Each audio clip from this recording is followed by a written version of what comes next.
The release of the SafeMoon card could very well be right around the corner.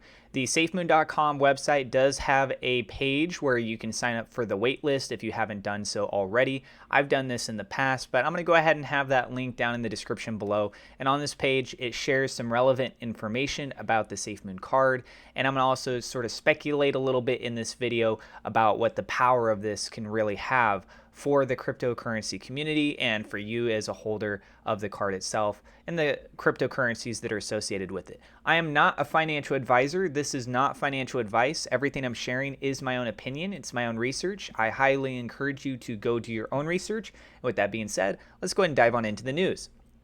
So first up here is the SafeMoon card, your moon in your pocket. And you can see on the card it says Launch Edition. And just a little bit below that, the SafeMoon card is nearly here, and it's time to claim your place in line so you can become one of the first ever owners of the SafeMoon card.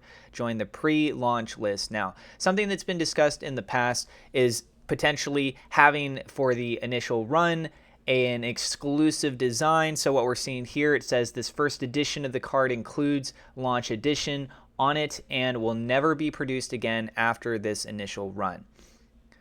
So continuing on, use your SafeMoon and other cryptocurrencies for your purchases, instant conversion to fiat at the time of spending.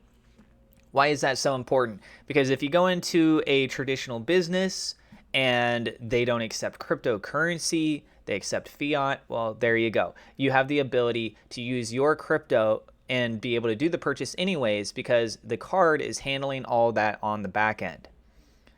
This goes on to say, securely manage your SafeMoon card within the SafeMoon mobile app. Prioritize and choose which order to use your crypto assets for spending. So, for example, if you want to go ahead and have it so that it takes out of your SafeMoon balance, you could prioritize that. If you want to have it be from Blockbuster's Tech or Mir Protocol or Glow Token, you could change it and set the priority. You can use your card online or in-store, globally accepted.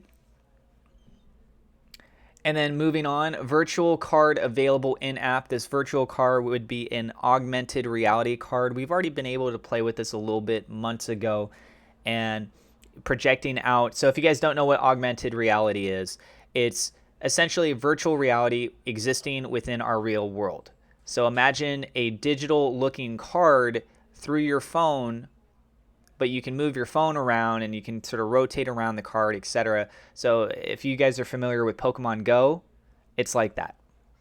This says freeze and unfreeze your card. So if your card gets stolen or some shenanigans are taking place, you have the ability to go ahead and freeze that, as well as to unfreeze it. Only 2.5% fee on transactions, 1.5% processor fee, 0.2% actually goes to the burn, 0.4% for reflections, 0.3% for the liquidity pool, and 0.1% for growth. So of the fee for transactions using the card, keep in mind that there is a bundle of that contributes back into the SafeMoon ecosystem itself. And specifically, I mean SafeMoon.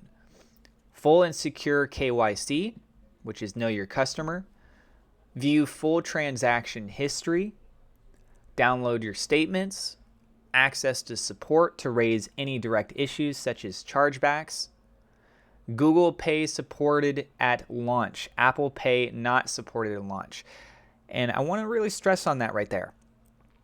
They are not saying that they would never be on Apple Pay. They are stressing not supported at launch. Meaning down the road, we could potentially see that getting rolled out. So I'm assuming that on the back end, there's communications that are taking place, trying to get that resolved. With Google Pay, it's a much more easy, streamlined process. Keep in mind, too, that if you're doing app development and you're trying to get launched on the Apple Store or to get updates out on the Apple Store, it's a little bit more delayed than if you were to try and get something approved on Google.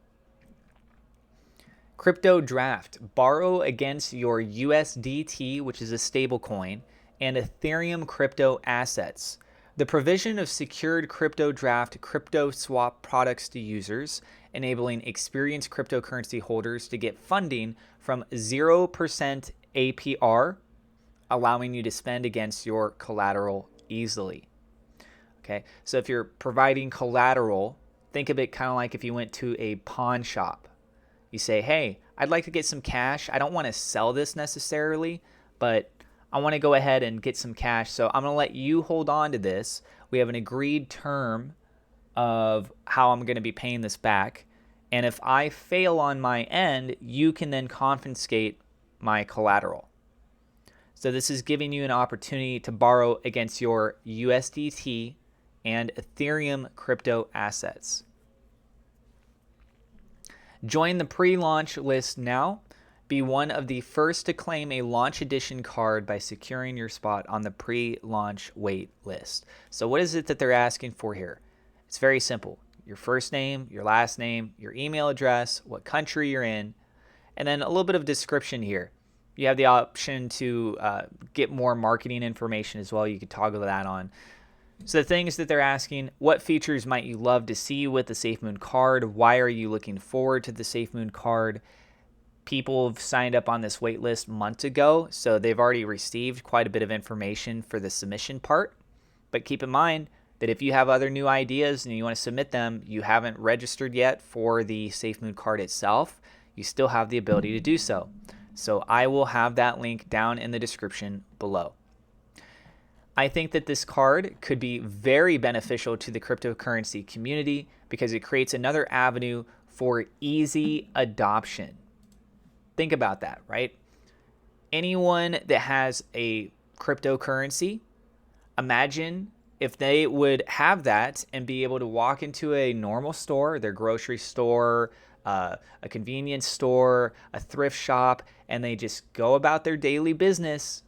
But instead of having to go through all the hassle of moving your currency over to a centralized exchange, and then you get it sold off over there, and then you have all the time difference of what's going on with the price movement during that process, and then you have to wait for your funds to clear when it's being transferred back over to your bank. It's very inconvenient, right? And for a lot of people, some unexpected thing could come up. You're like, I need money right now for one reason or another. You're like, well, I have money.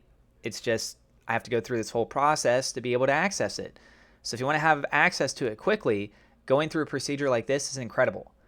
What this also would provide is an incentive driver for other cryptocurrencies to want to come be listed on the SafeMoon card, to be listed on the SafeMoon swap.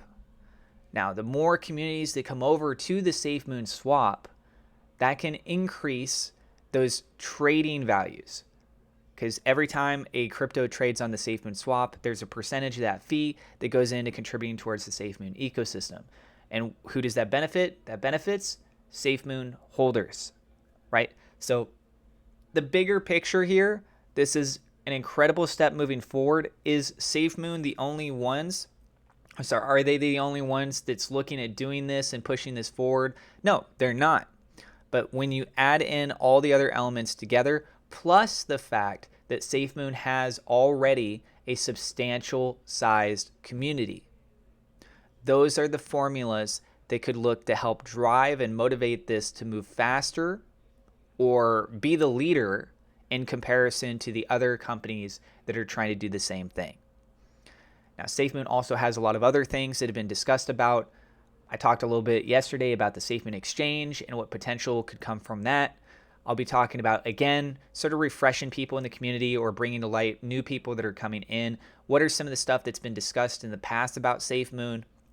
What could we potentially be seeing coming around the corner? There's been quite a bit of time that's gone by, making you wonder if things have been getting worked on in the back end. How close are we now in comparison to back then? And realistically, if the work's been getting put in, we would be closer now than we were back then. But time itself will reveal whether or not they actually deliver on these things.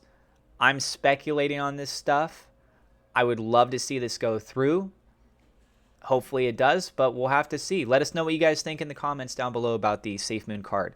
I am not a financial advisor. This is not financial advice. Thank you so much to my Patreon supporters. A double shout out thank you to WeLoveSafeMoon.com, Murat Shaker, Victor Vegas, and SafeMoon Oz for being higher level patrons. Also, thank you to my YouTube members for your support. And if you are new to the channel, don't forget to hit subscribe, hit the thumbs up like button. God bless, and we will see you in the next episode.